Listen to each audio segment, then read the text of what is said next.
Terima kasih Anda masih bersama kami di Political Show dan kita akan lanjutkan perbincangan kita dengan para narasumber. Kita akan minta tanggapan langsung dari teman-teman dari Himpunan Mahasiswa Politik UIN Jakarta yang sudah mengikuti diskusi kita. Tadi ada Sultan dan juga Fauzan. Siapa dulu? Mungkin salah satu. Apakah teman-teman mahasiswa ini tertarik dengan tadi yang disampaikan oleh Koalisi Perubahan atau justru belum bisa menangkap apa sebetulnya visi misi yang ditawarkan oleh Koalisi Perubahan, atau mungkin buat teman-teman ya itu kita belum bisa menentukan pilihan lah karena belum bisa meyakinkan kita. Silakan, siapa duluan? Baik, izin Mbak Rifa, sebelumnya Assalamualaikum warahmatullahi wabarakatuh. Waalaikumsalam. Selamat malam Mbak Rifa dan para pembicara sekalian. Sebelumnya saya banyak terima kasih kepada Mbak Rifa dan CNN atas kesempatan yang diberikan kepada saya saat ini. Sebelumnya perkenalkan, saya Fauzan Baswan, Ketua Himpunan Mahasiswa Ilmu Politik UIN Jakarta. Izin menanggapi sekaligus bertanya kepada para pembicara. Melihat koalisi di Indonesia ya saat ini, saya rasa masih banyak permasalahan. Seperti yang kerap terjadi, bahwa koalisi parpol di Indonesia masih belum konsisten, sehingga terjadinya ketidakefektifan pemerintahan kelak. Kenapa hal itu bisa terjadi? Karena bagi saya, format koalisi partai politik pada sistem pemerintahan di Indonesia belum menitik beratkan pada kesamaan visi dan program. Sehingga dapat saya katakan bahwa koalisi parpol di Indonesia cenderung bersifat jangka pendek yang hanya fokus pada soal kekuasaan. Yang padahal kita terkadang luput bahwa koalisi parpol yang solid harus dibangun dengan orientasi strategis. Meskipun itu saja sebenarnya tidak cukup. Tidak cukup hanya dengan kesepakatan soal platform dan agenda-agenda politik di antara parpol yang berkoalisi. Terus? Karena perbedaan politik yang kerap muncul dalam tubuh koalisi itu dikarenakan perbedaan agenda politik dalam merealisasikan platform tersebut. Karena hal ini yang menjadi penopang atas derajat solidaritas koalisi parpol. Sehingga lantas saya mau bertanya nih kepada Bang Pipin terutama, klaim atas koalisi paling maju ini bagaimana ya Pak? Apakah hanya didasarkan oleh jumlah capaian suara atau ambang batas hingga 25%, atau sudah terlebih dahulu deklarasi capres? Lantas bagaimana dengan nota kesepahaman antara parpol dalam tubuh koalisi? Karena agenda-agenda serta platform politik seharusnya menjadi penopang dalam menjaga solidaritas dalam tubuh koalisi. Oke, terima kasih. Ya. Satu lagi?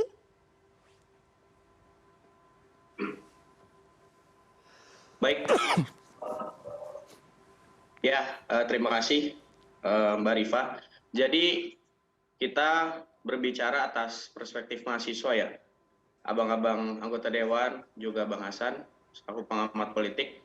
Jadi bongkar pasang koalisi politik bagi kami itu hanya dinamika dalam perpolitikan aja, komunikasi politik dan cara partai politik itu menjual kepentingannya gitu. Bagi kami mahasiswa melihat dan memandang demokrasi 5 tahun sekali ini itu sebagai konstelasi sosial yang setelahnya menjadi obrolan yang dibicarakan selama 5 tahun atau lebih. Ya walaupun kepercayaan, ya kita sama-sama tahu kepercayaan masyarakat terhadap partai politik hari ini itu lumayan rendah ketimbang lembaga politik yang lain. Tapi mau tidak mau, suka tidak suka, ya kita harus menganggap bahwa partai politik itu jalan untuk mengambil kekuasaan dan merubah ini negara gitu. Bagi kami itu partai politik adalah muara kepentingan dari elit, dari cukong, dari masyarakat dan juga kekuasaan itu sendiri. Karena itu kami sebagai mahasiswa itu yang paling terpenting bukan siapa yang jadi juara di 2024, abang-abang anggota Dewan sekalian. Yang paling penting dari kami adalah bagaimana akhirnya pemilu 2024 nanti itu tidak menjadi perpecahan lagi. Tidak menjadi dikotomi antara kelompok A, kelompok B, kita sebut 2019 itu cebong dan kampret dan lain sebagainya, kita tuh tidak mau lagi. Yang elit ribut-ribut di media misalnya, kita juga nggak mau publik ikut pecah. Kita sangat ingat bahwa banyak keluarga yang mungkin bertengkar atau ribut-ribut soal pilihan politik tahun 2019 kemarin, tapi ya kita tidak mau lagi lah seperti itu. Nah, pertanyaan dari saya selaku mahasiswa FISIP, itu gimana cara dari Koalisi Perubahan dan PDIP yang hadir pada diskusi kita pada hari ini untuk tidak menciptakan perpecahan lagi seperti tahun 2019 dan tetap membuat demokrasi ini, pesta demokrasi 5 tahun sekali ini menjadi guyup dan sesuai nomenklaturnya pemilu adalah pesta demokrasi. Oke, terima Itu kasih. mungkin Bagus, pertanyaan Bang. dari saya Ya. untuk abang-abang anggota dewan dan juga untuk Sultan. siap. Terima kasih. Terima kasih Sultan dan juga Fauzan, itu bagus banget tadi ya. Yang kedua, harapan dari anak-anak muda supaya siapapun nanti yang berkontestasi baik diusung oleh Koalisi Perubahan ataupun PDI Perjuangan itu tidak menciptakan polarisasi. Ya. Karena anak-anak muda ini mungkin tampaknya lelah ya melihat mungkin orang tuanya berantem pas pemilu 2019. Dan tadi juga ditanyakan sebelumnya soal Koalisi Perubahan ini apa klaimnya, kok bisa disebut yang lebih maju satu langkah dibandingkan dengan yang lain, karena kalau menurut teman-teman mahasiswa koalisi yang dibentuk oleh partai politik itu adalah koalisi jangka pendek, tidak konsisten. Silakan Kang Pipin dulu, nanti saya baru kasih kesempatan yang lain. Pecahan identitas. Ya, saya kira terima kasih ya Sultan, Fauzan ya. Kita sama-sama dulu juga mahasiswa ya. Jadi memang yang terbaik ini terjun ke lapangan. Jadi idealisme itu bisa diterapkan ya, bagaimana kita bisa membangun partai. Oke. Kami ingin menunjukkan bagaimana koalisi ini bisa secara transparan. Tahapan-tahapan kita sampaikan. Jadi di politik itu memang ada backstage, ada frontstage, dramaturgi ya Bang Hasan. Kita belajar gitu ya. Tetapi kita berusaha apa yang di belakang juga sama yang di depan. Oke. Dan saya sih secara pribadi tidak mau mengklaim bahwa kita lebih maju ya. Kalau saya misalnya dari PKS misalnya, kami ya wise saja ya. Kami tidak mau angkuh kita yang terbaik. Kita semua punya jalannya masing-masing. Dan kita lalui proses demi proses, tahapan demi tahapan. Maraton ini memang napasnya harus panjang ya. Kemudian stamina juga harus baik. Kemudian apa kira-kira target kita yang ingin kita capai. Kita ingin kerja keras kita, kerja ikhlas kita, dan kerja tuntas kita. Oke, mencegah Dan polarisasi gimana? yang kedua, saya sangat setuju. Makanya kenapa PKS punya namanya politik silaturahim. Politik silaturahim itu apa? Dengan siapapun yang berbeda, yang sama, kita bisa silaturahim. Saya sama Bang Deddy, sama teman-teman PDIP, Golkar yang lain tetap bisa komunikasi dengan baik. Oke. Jadi bagi kami, ketika memang gagasan yang diperdebatkan, ayo. Tetapi ketika saling hajar, saling menyerang pribadi, hate speech, hoax, itu yang harus kita hindari. Jadi kita punya kesadaran dalam berpolitik, memberikan contoh teladan. Kita berbeda, tetapi kita bisa bersama. Tidak saling menegasikan satu dengan yang lainnya. Makanya kemarin kalau lihat pidato Presiden Bang Deddy, Presiden PKS, bagaimana menunjukkan bahwa ayo, kalau misalnya PKS dan kemudian Pak Anies Baswedan memimpin ke depan, kita akan tunjukkan bagaimana keberlanjutan kepemimpinan saat ini dan juga perubahan. Dan itu disampaikan. Kenapa? Karena kita yang menyadari tidak mungkin negara ini sudah dibangun dari Bung Karno sampai saat ini. Pak Jokowi dan kemudian sebelumnya adalah Pak SBY yang meletakkan pembangunan demokrasi yang baik, saat ini infrastruktur. Ya ke depan memang kita harus lebih baik, harus ada perubahan cara-cara yang saat ini dilihat memang harus diperbaiki. Oke, Bang Deddy, ini PKS bisa silaturahmi dengan siapa saja termasuk dengan PDI Perjuangan. Dan harapan teman-teman mahasiswa politik identitas ataupun polarisasi ini tidak terjadi lagi. PDI Perjuangan bersilaturahmi, berkomunikasi dengan siapapun. Tetapi kalau konteksnya adalah tentang capres dan koalisi dengan PKS, Demokrat dan Nasdem itu sudah selesai. Karena mereka sudah punya. Jadi dalam konteks membicarakan capres-capresan nggak ada urusan lagi. Itu yang pertama. Yang kedua, PDI Perjuangan itu komit. Kita bukan satu-satunya. Begini, kita jelas. Dari mulai Bung Karno, zaman PNI-nya. Itu beliau sampai ke Bu Mega sekarang. Itu selalu berusaha. Selalu berpikir bahwa negara ini nggak bisa dibangun sendiri-sendiri. Pasti gotong royong. Silakan lihat kabinet-kabinetnya Bung Karno. Silakan lihat kabinetnya Ibu Mega. Coba lihat siapa saja yang dipilih jadi wakil presiden Bu Mega. Hamzah Has. Kemarin periode pertama Pak Jokowi itu Pak JK. Yang terakhir Pak Kiai Maruf. Itu menunjukkan konsistensi PDI Perjuangan terhadap keberagaman. Termasuk dalam penyusunan kabinet. Jadi dalam penyusunan kabinet itu juga representasi dari keseluruhan. Nah yang sering jadi persoalan ini kan begini. Tapi saya mau bilang gini dulu. Bahwa soal keterbelahan masyarakat dalam sebuah pemilu itu bukan khas Indonesia. Di negara-negara maju juga terjadi. Di Amerika misalnya pada kasus Trump dan yang lain ya. Bahkan di negara-negara Eropa. Tapi yang sering menjadi masalah bagi kita adalah ketika para politisi ini bermuka dua. Tidak satu kata dengan tindakan. Ketika bicara di depan publik bagus-bagus, tetapi ketika terjadi perpecahan tidak ada yang mau keluar bersuara. Oke. Ini yang menjadi persoalan. Kalau menurut saya, kalau para pemimpinnya kayak kita ini bisa duduk bareng kok ngopi. Oke. Tetapi ketika ada masalah di bawah, ketika terjadi keributan yang membuat masyarakat benturan, harusnya kita sama-sama bersuara. Oke. Misalnya seperti kejadian sewaktu Anies Pilgub. Ada orang yang nggak bisa disolatkan, harusnya kita semua bersuara. Tidak hanya lawan politiknya Anies, tetapi juga pendukung Anies harusnya waktu itu mengatakan, itu tidak boleh. Oke. Tapi kan tidak. Oke. Makanya harus Berarti bersama-sama. belum baca. Oke. Gitu loh. Oke, tapi kedepannya Kedepannya PDI Perjuangan kita komit. akan menghindari Loh, coba polarisasi dan coba politik diperiksa dari mulai Itu periode namanya Bu Mega, framing. dari mulai yang namanya Pak Jokowi periode pertama sampai yang kedua, adakah elit-elit PDIP yang memancing kegaduhan dengan membenturkan? Oke. Coba lihat.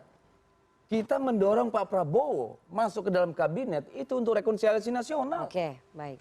Jadi kalau ditanya soal kedamaian buat bangsa ini ya kita nomor 1 pasang Oke, badan. itu janjinya PDI Janji Perjuangan politik, ya. itu sumpah, Oke, bukan oke. janji. Silakan Demokrat bagaimana itu harapannya tadi teman-teman mahasiswa bahwa kalau bisa tidak ada lagi polarisasi, tapi kan demokrasi itu riuh ya.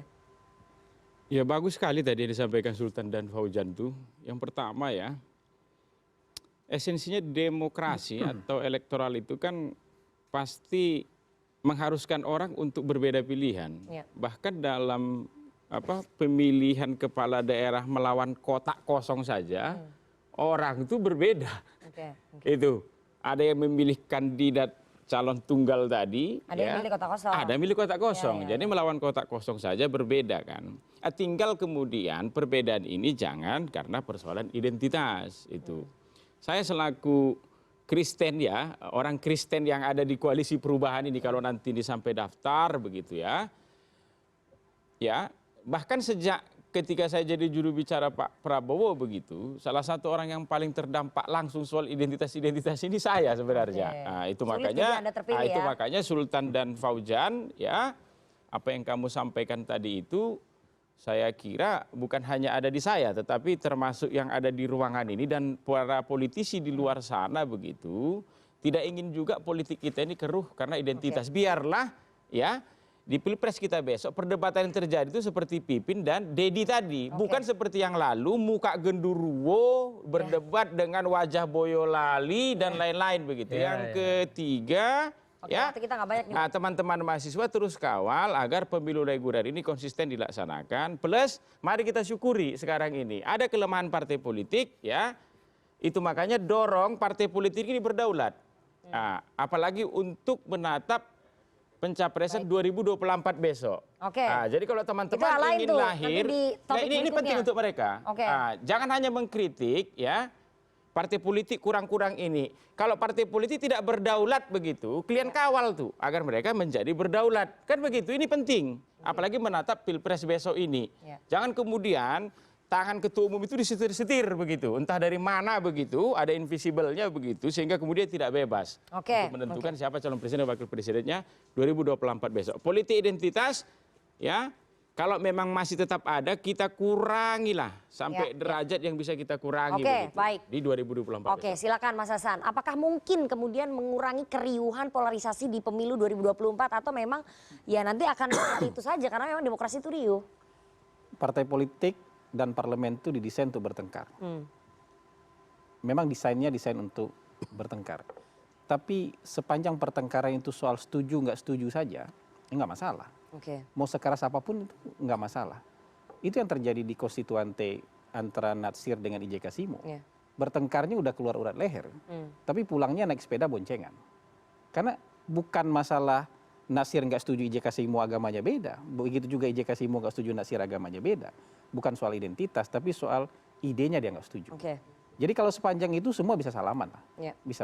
Tapi kalau ada orang nanti tidak layak untuk jadi pemimpin gara-gara identitas yang mungkin dia nggak bisa ubah, itu lukanya nggak bisa sembuh. Oke. Nah, saya berharap yang disampaikan oleh PKS hari ini itu tulus, bukan karena Anies Baswedan berpeluang jadi korban politik identitas. Jadi korban Anies Baswedan hari ini, kalau kemarin dia mungkin bukan korban politik identitas di DKI, tapi di Indonesia, level Indonesia, Mas Anies Baswedan bisa jadi korban politik identitas. gitu, karena dia minoritas. Oke. Jadi buat saya semoga ini tulus ke depan gitu, bukan hanya karena kepentingan sesaat bahwa hari ini yang paling berpeluang jadi korban politik identitas itu adalah Anies Baswedan. Oke, jangan sampai itu terjadi ya. Jadi gitu. Jadi kalau kita sama-sama sama-sama punya komitmen untuk itu kita bisa lebih tenang. Mahasiswa juga bisa lebih oh, ya ini bertengkar soal cara nih. Bertengkar soal gagasan nih. Bertengkar soal pandangan nih. Bukan bertengkar untuk sesuatu yang orang lain nggak bisa ubah. Ya. Kalau matanya sipit, hidungnya mancung, Ya. rambutnya keriting kan dia nggak Semoga bisa tidak ubah. ada perdebatan itu Ya, pada gitu. pemilu 2024 karena sama sekali tidak mencerdaskan bangsa dan tidak Nggak ada memberikan gunanya. edukasi politik Nggak ada kepada gunanya. Jadi yang pemilih nantinya. bertengkar soal gagasan itu kita nggak akan kategorikan itu polarisasi. Oke. Tapi kalau sudah bertengkar soal identitas Tidak itu mungkin pasti juga tidak ada.